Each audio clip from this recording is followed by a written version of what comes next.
তরুণ সমাজকে রাজপথে বলিষ্ঠ অবস্থান ব্যক্ত রাখার আহ্বান জানিয়ে আমার বক্তব্য শেষ করছি। ইনকিলাব ইনকিলাব।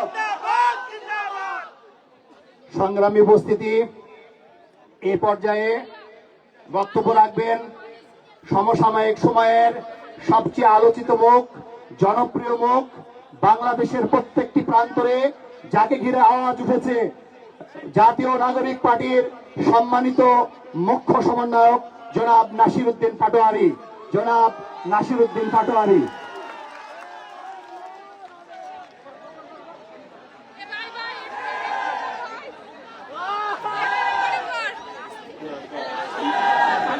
হ্যালো, আসসালামু আলাইকুম ওয়া রাহমাতুল্লাহি ওয়া বারাকাতুহু। বিসমিল্লাহির রহমানির রহিম। ইয়াকা নাবুদু ওয়া ইয়াকা নাস্তাইন। সময় খুবই কম। আমন্ত্রিত আজকে যারা উপস্থিত হয়েছেন, আজকে আমি জামায়াত ইসলামী, বিএনপি, এনসিপির কোন নেতার নামও নিলাম না, পার্টির নামও বললাম না। আজকে আমাদের সবার একটাই পার্টি, সেটার নাম হলো ইফতার পার্টি। ইফতার পার্টিতে আমরা সবাই উপস্থিত হয়েছি আত্মীয় স্বজন নিয়ে, রাজনৈতিক ব্যক্তিবর্গ এসেছেন, বিশ্ববিদ্যালয়ের প্রফেসরগণ এসেছেন, আমাদের বিশেষত মা বোনেরা এসেছেন। আপনাদেরকে অসংখ্য ধন্যবাদ। ক্ষমা সুন্দর দৃষ্টিতে তার দেখবেন, আমরা হয়তো ভালো ইফতারের ব্যবস্থা করতে পারি নাই।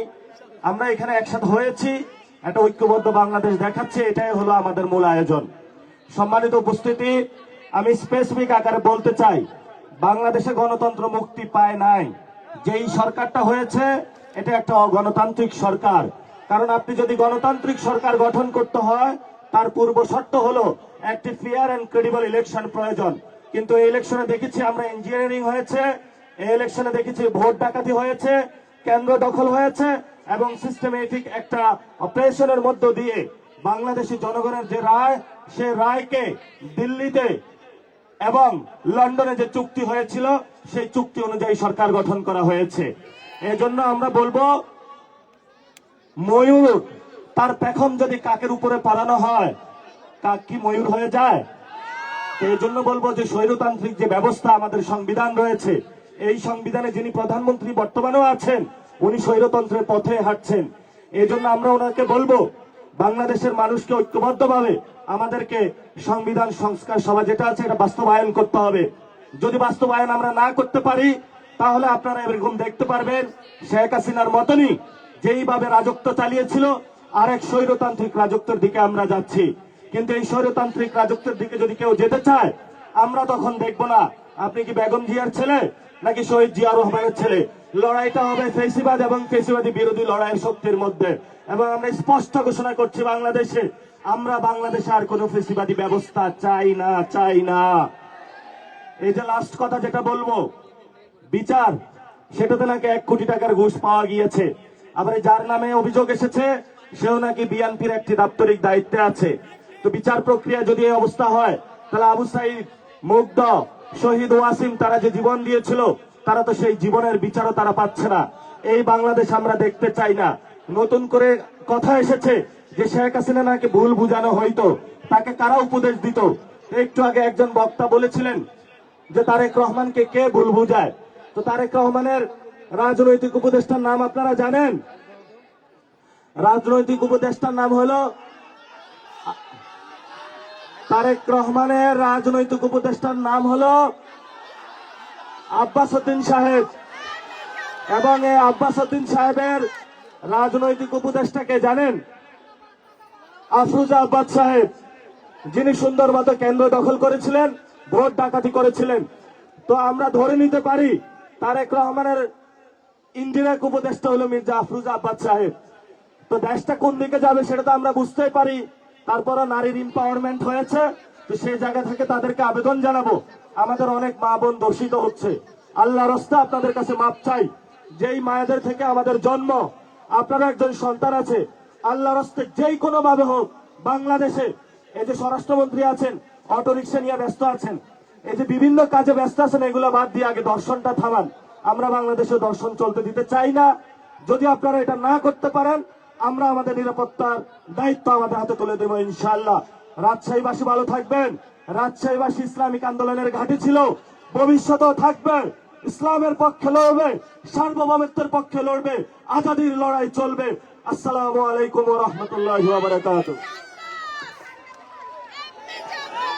ধন্যবাদ। সম্মানিত উপস্থিতি, আমাদের সময় খুবই সংকীর্ণ। এ পর্যায়ে কথা রাখছেন জাতীয় নাগরিক পার্টি এনসিপির উত্তরাঞ্চলের সম্মানিত মুখ্য সংগঠক জনাব সার্জিস আলম। জনাব সার্জিস আলমকে কথা রাখার জন্য অনুরোধ করছি।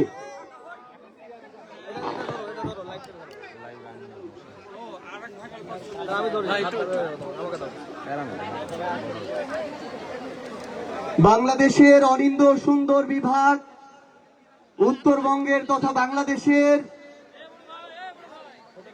প্রাকৃতিক নৈসর্গের সবচেয়ে সুন্দর বিভাগ আমাদের এই রাজশাহী বিভাগের আজকের এই ইফতারে জাতীয় নাগরিক পার্টির সম্মানিত আহ্বায়ক সহ বিভিন্ন রাজনৈতিক দলের এবং বিভিন্ন পর্যায়ের নেতাকর্মী যারা উপস্থিত হয়েছেন, আপনাদের সবাইকে জাতীয় নাগরিক পার্টি এনসিপির পক্ষ থেকে সংগ্রামী শুভেচ্ছা।